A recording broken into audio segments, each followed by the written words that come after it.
Mumpung di kampus jadi agak genit dikit ya. Next, judul begini harusnya diperbaiki.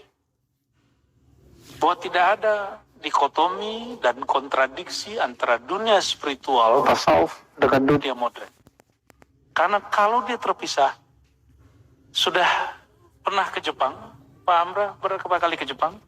Belum. Nanti bersama-sama kita ke Jepang. Prof belum? Atau nggak usah ke Jepang? Korea? Apalagi? Di Jepang dan Korea, itu ketika orang dibully, dia ada artis. Dia dibully cuma sekelompok orang, dia mau bunuh diri. Di Jepang ada masalah sedikit, itu ada gunung bukit khusus untuk bukit bunuh diri. Itu mengerikan sekali. Ternyata Jepang itu dengan kemajuan teknologinya, ternyata mengalami kemunduran spiritual. Jadi jika ada pertanyaan tadi dan jadi buku, Prof, limadha ta'akhkhara al-muslimun wa taqaddama al-akharun? Kenapa Muslim, bukan Islam ya, Islam selalu maju. Kalau Muslim orangnya, Islam itu bersih, orangnya belum tentu bersih. Lihat aja kampung Muslim di Ambon, ya, sampahnya, waduh saya tadi kaget, ya, tepi jalan. Saya dari kecil ngaji kitab, selalu kitab fikih itu, kitab pertamanya taharah.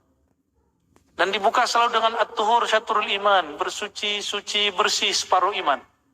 Tapi ternyata orang Islam itu memang paling malas. Makanya hadisnya paling banyak bab taharah.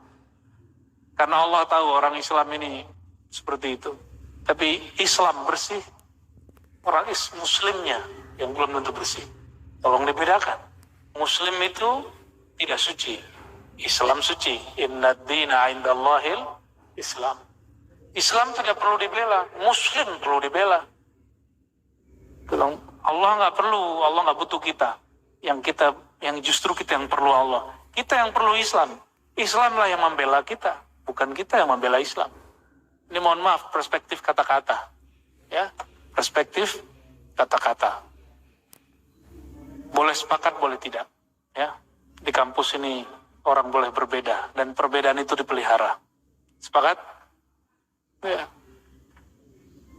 Jadi dalam pikiran kita, dunia spiritual terpisah dari dunia modern.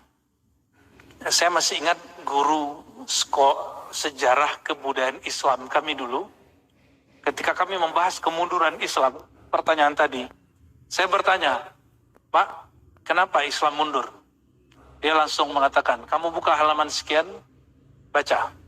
Kami baca, kemunduran Islam ditulis dalam buku sekolah anak-anak kita, dan itu sekolah negeri. Karena orang-orang bertasawuf. Berarti ini buku sejarah kebudayaan Islam, tapi yang saya baca itu sejarah salah faham tentang Islam. Mereka lupa semua bahwa kebangkitan baik politik, teknologi, semuanya adalah orang-orang yang kita sebut wali-wali Allah. Pernah dengar tentang Ibnul Haytham? Karena Ibnul Haytham sekarang ada TV, ada handphone. Dulu kameranya gede. Ibnul Haytham mengerti teori bagaimana pencahayaan, jarak, fokus, lokus, dan semuanya. Maka dari Ibnul Haytham muncullah yang kita sebut loops, kamera, dan sekarang dipakai oleh orang-orang di luar sana. Tidak lagi domain barat, timur sudah menguasai, Jepang, Korsel, Cina. Ini sudah menguasai. Jadi kita tidak lagi mengatakan kemajuan barat, itu keliru besar. Jadi tolong lidahnya di-reset. Di-reset ulang. Bahwa kemajuan itu sekarang bukan lagi milik barat, tapi sudah milik timur. Cuma belum timur tenggara. Kita belum kebagian. Masih debat masalah Sayyidina dan gak Sayyidina. Masih debat masalah celana jingkrang gak jingkrang. Masih debat tahlil dan sholawatan. Masih debat di situ. Akhirnya spiritual kita tergerus. Gak ada kemajuan. Ibnul Haytham itu dulu dia serba bisa.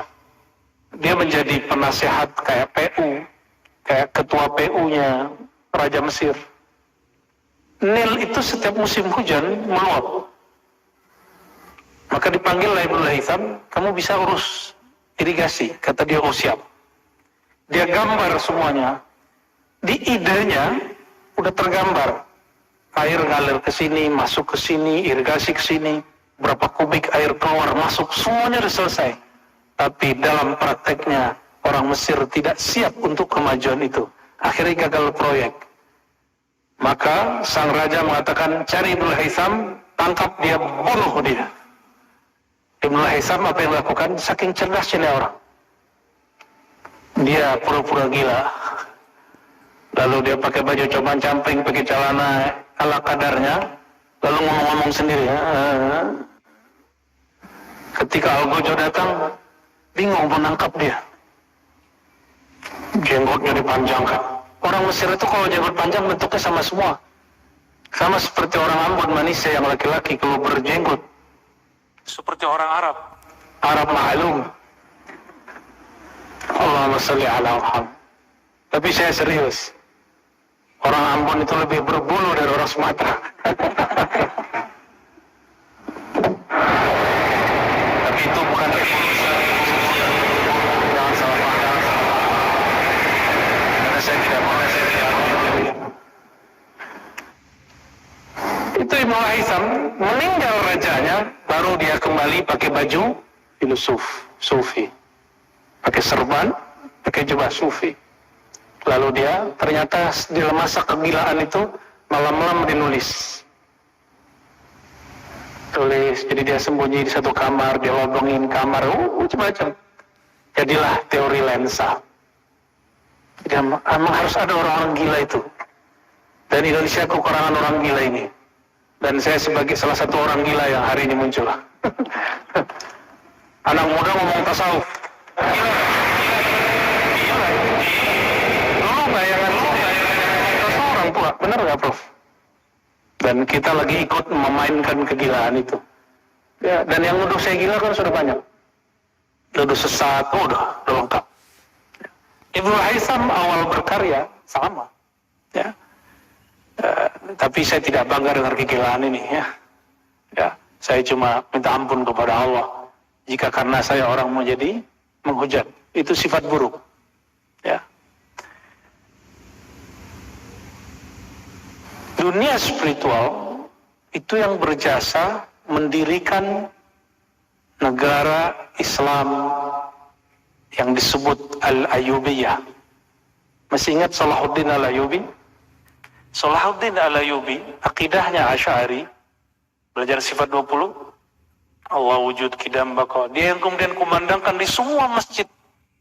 Sebelum subuh bacakan Allah wujud kidam baqa, dinyanyikan dengan suara-suara yang indah di Mesir. Salahuddin Al-Ayyubi, dia mengambil alih Al-Azhar yang tadinya Syiah. Itu Syiah. Syiahnya Syiah kebatinan, bukan Syiah yang Iran hari ini. Itu Al-Azhar diambil alih dan Mesir dikuasai tanpa perlu perperangan. Kenapa? Kemajuan taktik dia, karena kebetulan rektor kita S2-nya berkaitan dengan keamanan. Itu Salahuddin Al-Ayyubi kuliah keamanan zahir dan batin kepada murid Syekh Abdul Qadir Al-Jailani.